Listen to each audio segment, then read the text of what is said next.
আসসালামু আলাইকুম। মানুষ চাইলে সকল অসম্ভবকে সম্ভব করতে পারে। নিজের জ্ঞান, বুদ্ধি, বিচক্ষণতা দিয়ে সকল অসাধ্যকে সাধন করতে পারে। কিন্তু আমাদের সমাজ প্রায় প্রতিটা ক্ষেত্রে ট্যালেন্টের চেয়ে মানুষের বাহ্যিক সৌন্দর্য আর ফিটনেসকে বেশি গুরুত্ব দিয়ে থাকে, যার ফলে প্রকৃত ট্যালেন্টের সুযোগই পায় না।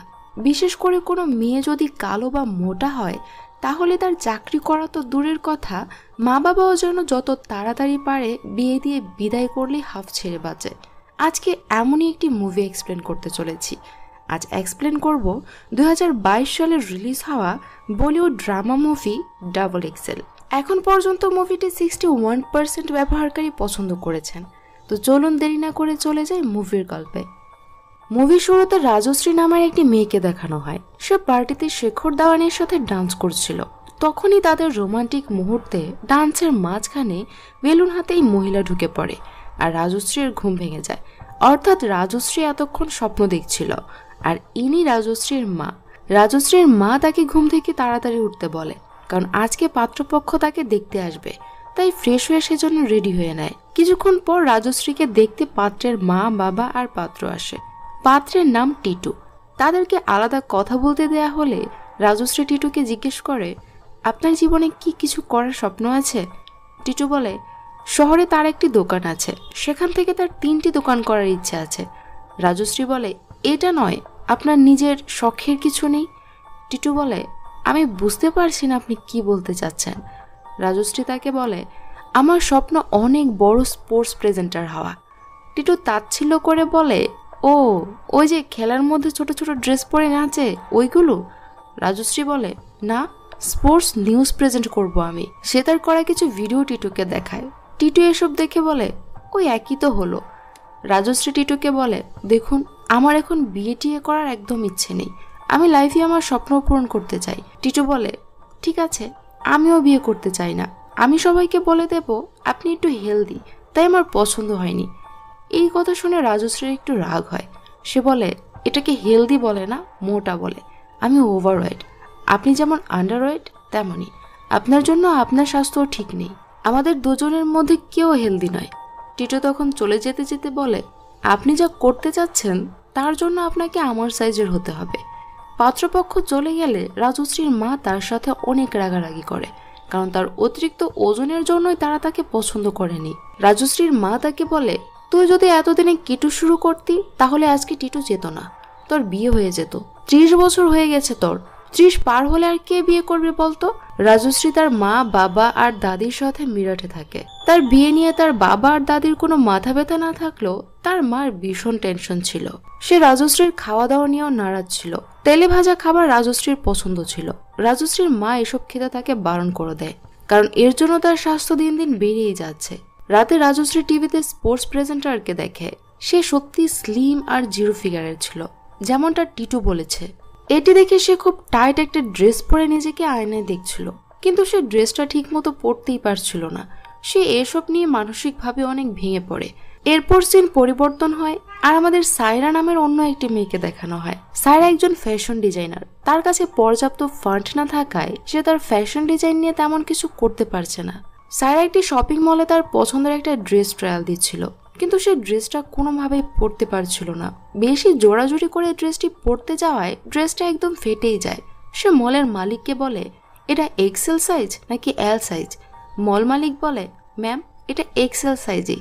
সায়রা বলে, এটা এক্সেল সাইজ হলে আমার ঠিকই ফিট হয়ে যেত, এর থেকে বড় সাইজ দিন। মল মালিক জানায় যে এর যে বড় সাইজের ড্রেস এখানে নেই, আর সায়রা যেহেতু ড্রেসটি ছিঁড়ে ফেলেছে তাই তাকে এই ড্রেসটি নিতেই হবে। এতে সায়রা অনেক রেগে যায় আর বলে, আপনারা সব সাইজের ড্রেস একই রকম করে বানিয়ে রাখবেন, আর তার দায়ভার আমাদের? এল সাইজ আর এক্সেলকে সেম বানিয়ে রেখেছেন। তার সাথে তার ফ্রেন্ড মীরাও ছিল। সে সায়রাকে বুঝিয়ে এখান থেকে চলে যেতে বলে। সায়রা বাধ্য হয়ে বিল পে করে ছিঁড়া ড্রেসটা নিয়ে মল থেকে বেরিয়ে আসে। সায়রা বলে, আমি আজকে রাতে পার্টিতে কি পরে যাব? বিরানের আজকে বার্থডে। আমি ভেবেছি সবচেয়ে সুন্দর করে সেজে তাকে সারপ্রাইজ দেব। এখন কি পরবো বলতো? মীরা তখন সায়রাকে বলে, সায়রা, আমি তোকে আগেও বলেছি আর এখনো বলছি, তোর জন্য বিরান একদমই পারফেক্ট নয়। তুই শিক্ষিত, বাট বিরানের কোনো শিক্ষাই নেই, আর তার চলাফেরাও আমার একদম ভালো লাগে না। তার কথা শুনে সায়রা অনেক রেগে যায়। সে মীরাকে বলে, তুই আমার ফ্রেন্ড বলে তোকে আমি এতদিন কিছু বলিনি, কিন্তু আর কোনোদিন যদি বিরানকে নিয়ে কোনো বাজে কথা বলিস সেদিন কিন্তু তোর সাথে আমার সম্পর্ক শেষ হয়ে যাবে। আমি তাকে সত্যিকার ভালোবাসি, আর সেও আমাকে অনেক ভালোবাসে। সেদিন রাতে সে খুব সুন্দর করে সেজে বিরানের পার্টিতে যায়। পার্টিতে সাইরার ভাই সামির ফোন দিয়ে বলে যে তার ডিজাইনের জন্য ফান্ডিং এর ব্যবস্থা হয়ে গেছে। এই খবর শুনে সাইরা খুবই খুশি হয় যে তার স্বপ্ন পূরণ হতে চলেছে। সে খুশি মনে বিরানকে এই কথা বলতে গেলে পাশে শুনতে পায় তার পার্টিতে আসা অন্য মেয়েরা বলা বলি করছে, বিরান এটা কি চয়েস করেছে বলতো, পুরাই একটা হাতি। বিরান কত স্মার্ট সুন্দর, তার সাথে তো সাইরাকে একদমই মানাচ্ছে না। এসব বলে তারা অনেক হাসাহাসি করছিল। তাদের এসব কথা শুনে সাইরার মন পুরো খারাপ হয়ে যায়। সে কষ্টে অপমানে কান্না করতে থাকে। তখন বিরান তার কাছে এসে জানতে চায় তার কি হয়েছে, সে কান্না কেন করছে। সাইরা কান্না করতে করতে বলে, আমার ডিজাইনের ফান্ডিং এর ব্যবস্থা হয়ে গেছে, আমি লন্ডন যাব।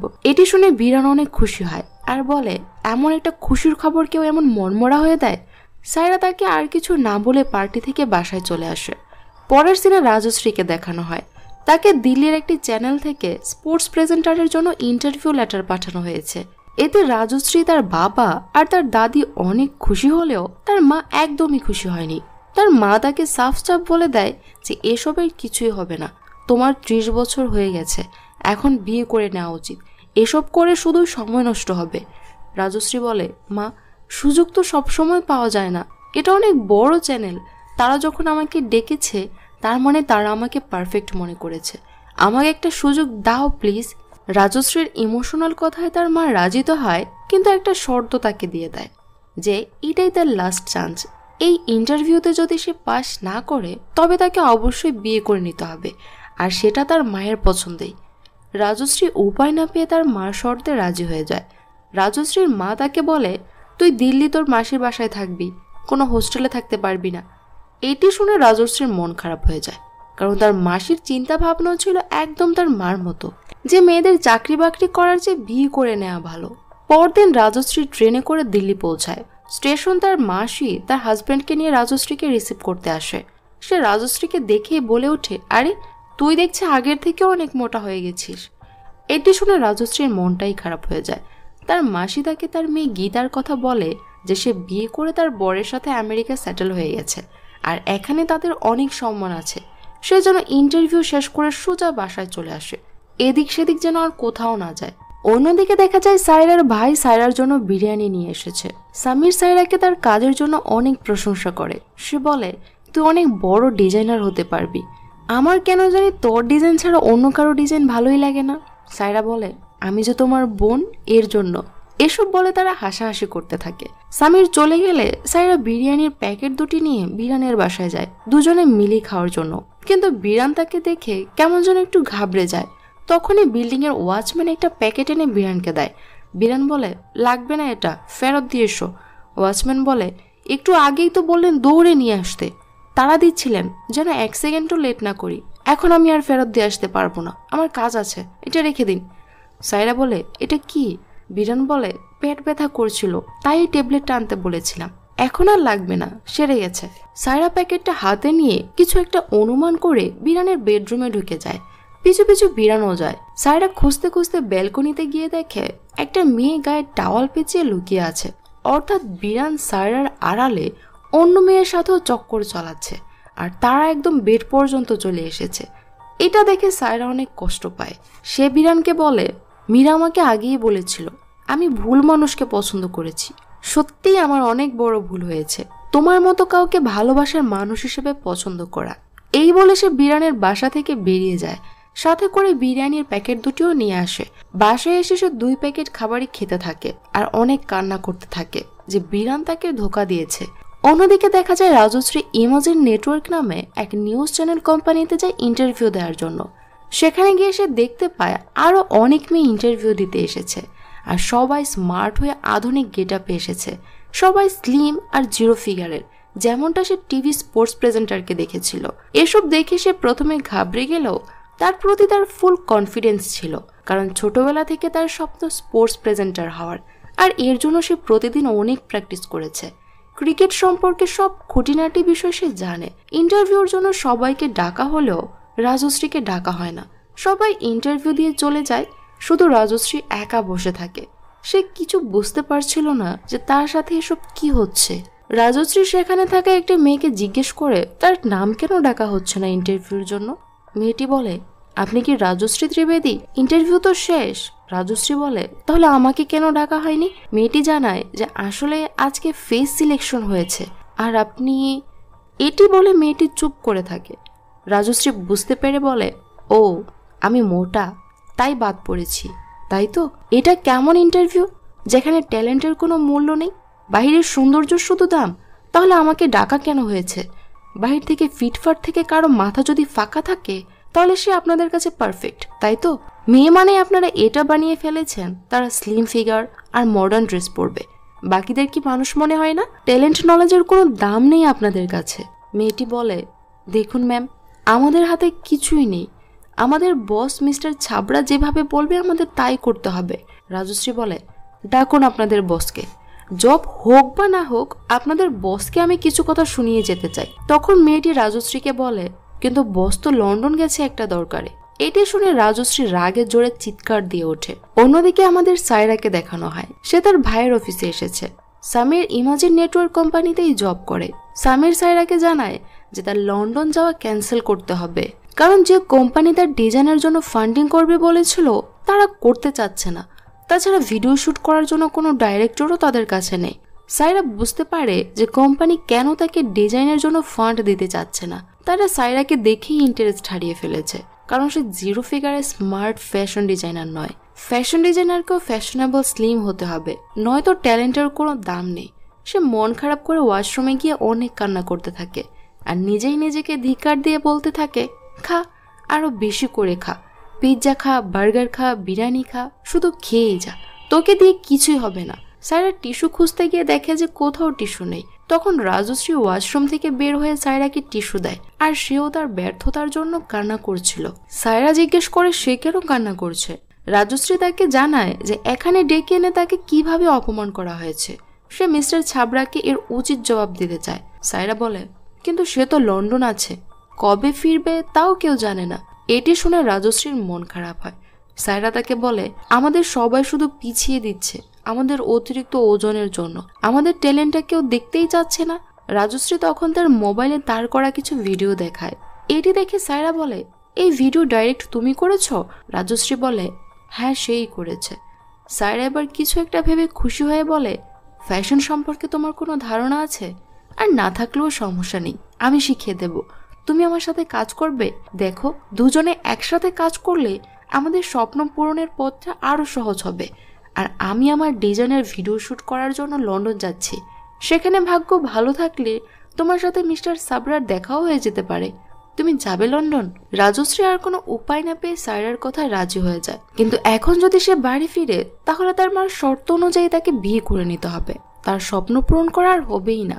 সামির সায়রার ট্রিপের জন্য শ্রীকান্ত নামের একজন ক্যামেরাম্যানও পেয়ে যায়।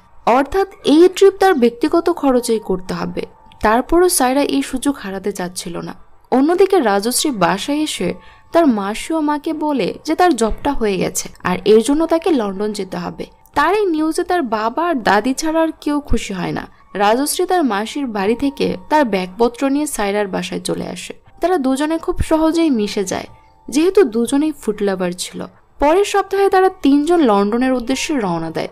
লন্ডন এয়ারপোর্ট থেকে জোরাভার নামে একজন তাদের রিসিভ করে। জোরাভার সামিরের বন্ধু আর সেই তাদের পুরো কাজে হেল্প করবে। সে তাদের থাকার ব্যবস্থাও করে দেয়। লন্ডনে পৌঁছে পরের দিনই সায়রা বেরিয়ে পড়ে ভিডিও শুট করার জন্য পারফেক্ট প্লেস খুঁজতে। সেখানে একটি বারে রাজশ্রী জোরাবারের সাথে কথায় কথায় বলে ফেলে তার স্বপ্ন স্পোর্টস প্রেজেন্টার হওয়া, কিন্তু তার ভাগ্য এতটা ভালো নয়। জোরাবার রাজশ্রীকে ক্রিকেট সম্পর্কে কিছু প্রশ্ন করলে সে ফটাফট সব উত্তর দিয়ে দেয়। এটি দেখে জোরাবার অবাক হয়ে বলে, তোমাকে এখনো কেউ কেন সিলেক্ট করেনি? তোমার পুরো যোগ্যতা আছে এই কাজ করার, আমি দেখছি তোমার জন্য কি করা যায়। এর পরদিন সায়রার শুটিং শুরু হয়ে যায়, কিন্তু তাদের বাজেট কম থাকায় তার কাছে কোনো মডেল ছিল না যাকে তার ডিজাইন করা ড্রেস পরাবে। জোরাবার বলে, কোনো চিন্তা করো না, আমাদের সামনে যে মেয়ে আসবে সেই আমাদের মডেল হবে। সায়রা তার কথা কিছু বুঝতে পারছিল না। জোরাবার তখন রাস্তায় কয়েকটা মেয়েকে দেখে তাদের কিছু বলে আর তারা তাদের মডেল হতে রাজি হয়ে যায়। সায়রা তাদেরকেই তার ডিজাইন করা ড্রেস পরিয়ে ভিডিও শুট করে। অর্থাৎ তারা রাস্তায় চলতে চলতে যে মেয়েকেই দেখতো তাকেই তাদের মডেল হওয়ার প্রস্তাব দিত। এতে সব মেয়েরা খুশি মনে রাজি হয়ে যেত। আর সায়রার এর জন্য কোনো বাজেটেরই প্রয়োজন ছিল না, তার কাজও খুব ভালোভাবে চলছিল, সে খুব খুশি ছিল। এর কিছুদিন পর জোরাবর একটা গুড নিউজ দেয় যে সে কপিল দেবকে রাজি করিয়েছে ইন্টারভিউ দেওয়ার জন্য। সে অনেক বড় ক্রিকেটার, রাজশ্রী তার ইন্টারভিউ নেবে। এটি শুনে রাজশ্রী সহ সবাই অনেক খুশি হয়ে যায়। পরদিন সায়রা রাজশ্রীকে খুবই সুন্দর করে সাজিয়ে দেয় কপিল দেবের ইন্টারভিউ নেওয়ার জন্য। প্রথমে সে অনেক নার্ভাস থাকে, কিন্তু যখন সে তার ইন্টারভিউ নেওয়ার গোছানো জায়গাটা দেখতে পায় তখন সে অনেক সাহস পায়, কারণ তার সারা জীবনের স্বপ্ন ছিল এমন একটা জায়গায় বসে ইন্টারভিউ নেওয়ার। কিছুক্ষণ পর কপিল দেব আসে, তাকে রাজশ্রী অনেক ধন্যবাদ জানায় তাদেরকে সময় দেওয়ার জন্য। কপিল দেব বলে, আপনারা অনাথ বাচ্চাদের জন্য এত কিছু করছেন আর আমি এইটুকু করতে পারবো না? রাজশ্রী অবাক হয়ে বলে, অনাথ বাচ্চা? কপিল দেব বলে, হ্যাঁ, 150 জন অনাথ বাচ্চাদের দেখাশোনা তো আপনারাই করছেন। জোরাবার তাদের ইশারা করে বলে কপিল দেবের কথায় সায় দিতে। তখন সবাই বুঝতে পারে যে জোরাবার কপিল দেবকে অনাথ বাচ্চাদের নিয়ে ইমোশনাল কথা বলেই ইন্টারভিউর জন্য রাজি করিয়েছে। রাজশ্রী ইন্টারভিউ শুরু করে। তার ইন্টারভিউ নেওয়া খুবই ভালো হয়, আর কপিল দেবও পুরো ইন্টারভিউ জুড়ে খুশি ছিল। কপিল দেব চলে যাওয়ার সময় রাজশ্রীকে বলে, আমি প্রথমেই আপনাদের সাথে কথা বলে বুঝতে পেরেছিলাম যে এখানে অনাথ বাচ্চাদের কোনো ব্যাপার তো নেই, এটা মিথ্যে ছিল। কিন্তু আপনার সাথে কথা বলে ইন্টারভিউ দিয়ে যতটা ভালো লেগেছে তা আমি খুব কমই পেয়েছি। সত্যি আপনার মধ্যে অনেক ট্যালেন্ট আছে। আমার দেখা আপনি একজন ভালো প্রেজেন্টার। তারা সবাই অনেক খুশি হয় সবকিছু এত ভালোভাবে হওয়ার জন্য। শ্রীকান্ত জানায় তার মেইন ক্যামেরায় ইন্টারভিউ রেকর্ড হওয়ার সাথে সাথে কপিল দেব যাওয়ার সময় রাজশ্রী যে প্রশংসা করেছিল তাও রেকর্ড হয়ে গেছে। তারা এই আনন্দ সেলিব্রেট করার জন্য একটি পার্টি করে। পার্টিতে তারা অনেক ড্রিঙ্কস করে আর ডান্স করে। পার্টি শেষে তারা ড্রিঙ্কস করে বাইরে এসে ইমাজিন নেটওয়ার্কের মালিক মিস্টার ছাবড়াকে দেখতে পায়। রাজশ্রী বলে, এবার সুযোগ পেয়েছি। আমাকে রিজেক্ট করেছিল আমি মোটা বলে, আজকে তাকে একটা উচিত শিক্ষা দেবই। সায়রা তাকে থামিয়ে দিয়ে বলে, দেখো, এসব করে লাভ কি? তুমি কি পাবে বলো তো? তার চেয়ে ভালো হবে আমরা যে কপিল দেবের ইন্টারভিউ ভিডিও শুট করেছি সেটা তাকে দেখাই। সেখানে তো কপিল দেব যে তোমাকে প্রশংসা করেছিল সেটাও রেকর্ড আছে। ওইটা দেখে উনি নিশ্চিত তোমাকে একটা চান্স দেবেই। তার কথাতে বাকি সবাই সায় দেয়। রাজশ্রী যায় মিস্টার সাবরার সাথে কথা বলতে, আর শ্রীকান্ত ল্যাপটপ থেকে রাজশ্রীর ইন্টারভিউর ভিডিও পেন ড্রাইভে করে মিস্টার সাবরাকে দিয়ে দেয় আর রিকোয়েস্ট করে যে সে যেন একটু সময় নিয়ে ভিডিওটা দেখে। মিস্টার সাবরা জানায় সে সময় করে অবশ্যই ভিডিওটি দেখবে। সে চলে যাওয়ার পর শ্রীকান্ত দেখতে পায় তারা ইন্টারভিউর ভিডিওর পরিবর্তে পার্টিতে ডান্সের যে ভিডিও করেছিল সেই পেন ড্রাইভ মিস্টার সাবরাকে দিয়ে দিয়েছে। এটি দেখে এক নিমেষে তাদের সব খুশি শেষ হয়ে যায়। রাজশ্রী অনেক ভেঙে পড়ে। পরদিন সকালে সে মন খারাপ করে বাইরে বসে থাকে। সায়রা তার কাছে গিয়ে বলে, কালকের ঘটনার জন্য কষ্ট পাচ্ছ? রাজশ্রী বলে, না, এসব আমার অভ্যাস হয়ে গেছে, এখন আর এসবে মন খারাপ হয় না। কালকে মা ফোন করেছিল আর বলেছে বাসায় তাড়াতাড়ি চলে যেতে।